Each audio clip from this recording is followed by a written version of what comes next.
ناظرین، نمونیا اور پیلیوریسی دونوں سانس سے متعلقہ عمل اور اعضاء کو متاثر کرنے والی بیماریاں ہیں۔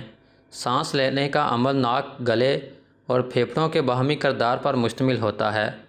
اگر سانس سے متعلقہ اعضاء میں کسی قسم کی کمزوری یا خرابی لاحق ہو جائے تو پھر سانس لینے کا عمل بھی متاثر ہو جاتا ہے۔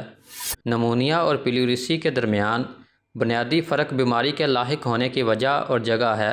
نمونیا پھیپھڑوں کی بافتوں کی سوزش کی وجہ سے ہوتا ہے۔ اس میں پھیپھڑوں کا تمام وجود متاثر ہوتا ہے۔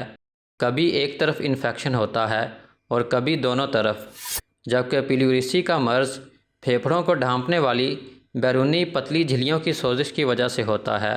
آسان الفاظ میں یوں کہہ لیں کہ نمونیا، جسے پھیپھڑوں کا ورم بھی کہتے ہیں، یہ پھیپھڑوں کی سوزش اور انفیکشن کی وجہ سے ہوتا ہے، اور پیلیوریسی کا مرض پھیپھڑوں کی بیرونی جھلی کی سوزش کی وجہ سے لاحق ہوتا ہے۔ اس جھلی کا نام چونکہ پیلیورا ہے، اس لیے اس سے متعلقہ مرض کو پیلیوریسی کہا جاتا ہے۔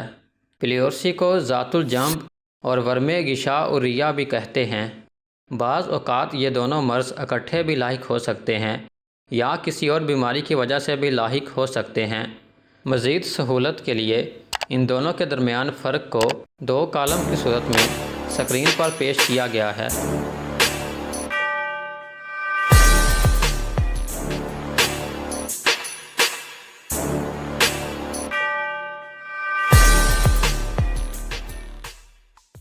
ہومیوپیتھی میں ان دونوں امراض میں ابتدائی طور پر ایکونائٹ اور پھر سلفر، برائیونیا اور بیلاڈونا کافی مفید ادویات ہیں۔